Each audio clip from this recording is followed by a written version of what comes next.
Radio city podcast. Greek mythology में एक Roman poet का जिक्र होता है जिसका नाम है ओविड।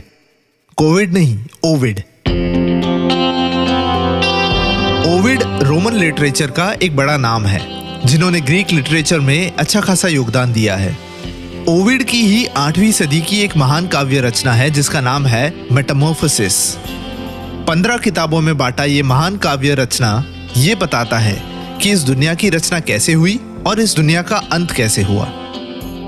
ओविड की ये काव्य रचना मेटामॉर्फोसिस में एक कहानी है जिसके दो मेन कैरेक्टर्स हैं, नार्सिसिस और एको की। नार्सिसिस एक रोमन हंटर था जो अपनी खूबसूरती के लिए जाना जाता था, पर नार्सिसिस से कोई भी अपने प्रेम का इजहार करता था तो नार्सिसिस उस इजहार को ठुकरा देता था।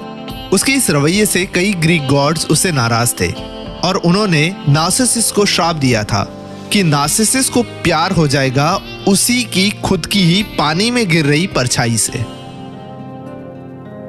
नार्सिसिस पानी में दिख रही खुद की ही परछाई से प्यार में पड़ जाता है और रिटर्न प्यार ना मिलने के कारण धीरे धीरे तड़प तड़प के मर जाता है। और कुछ इस तरह से इजाद हुआ एक साइकोलॉजिकल टर्म नार्सिसिज्म, यानी एक ऐसा मेंटल डिसऑर्डर जहां इंसान खुद की ही तारीफ करता रहता है, खुद ही के प्रेम में पड़ जाता है। पर अगर ये ग्रीक माइथोलॉजिकल कैरेक्टर एक लड़की होती और हिंदी फिल्मों में होती तो खुद का पानी में रिफ्लेक्शन देख कहती, तुम्हें कोई हक नहीं बनता कि तुम इतनी खूबसूरत लगो। Not fair.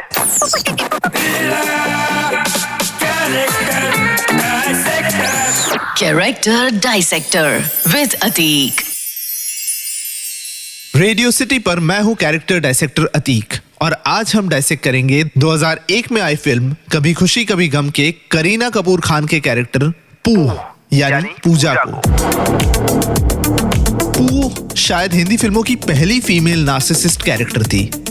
ग्रीक माइथोलॉजी के नार्सिसिस की ही तरह खुद ही की परछाई को पूरा दिन आईने में देखना और खुद की ही तारीफ करना।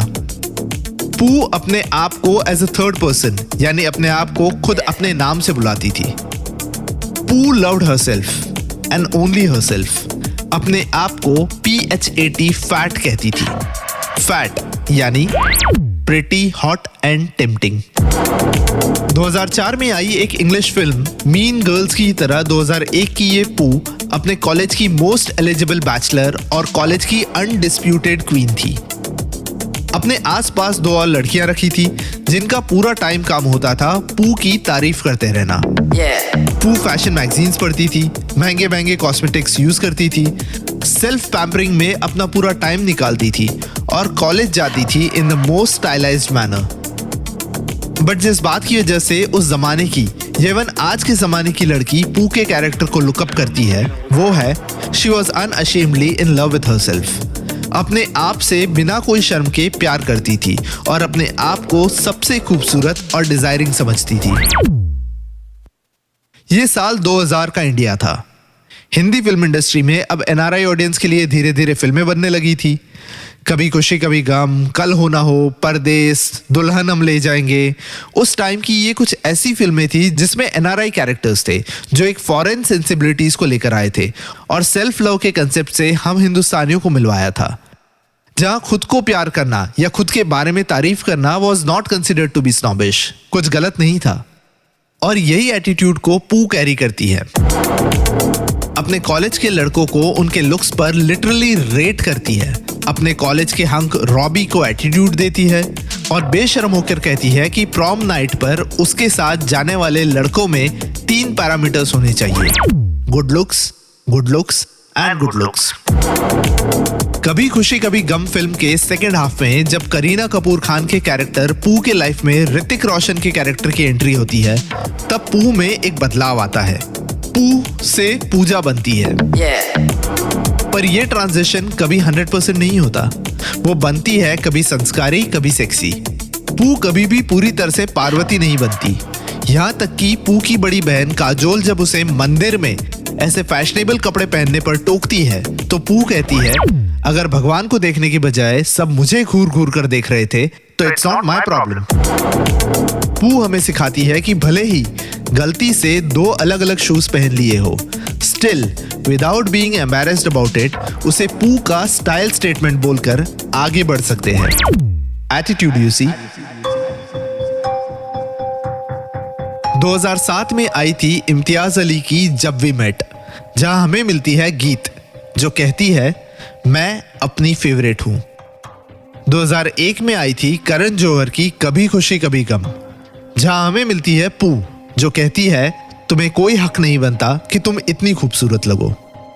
कहीं ना कहीं 2001 की पू इज एन एक्सटेंशन ऑफ 2007 की गीत।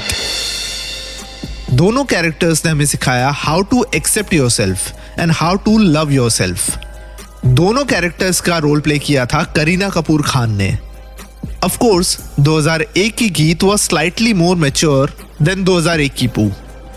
शायद इसी वजह से 2007 में गीत जब 2001 की पू को मिली तब 2007 की फिल्म का नाम रखा गया था जब वी मेट, यानी 2007 की गीत और 2001 की पू।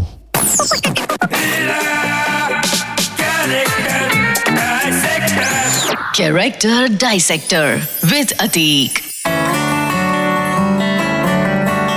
Radio City Podcast.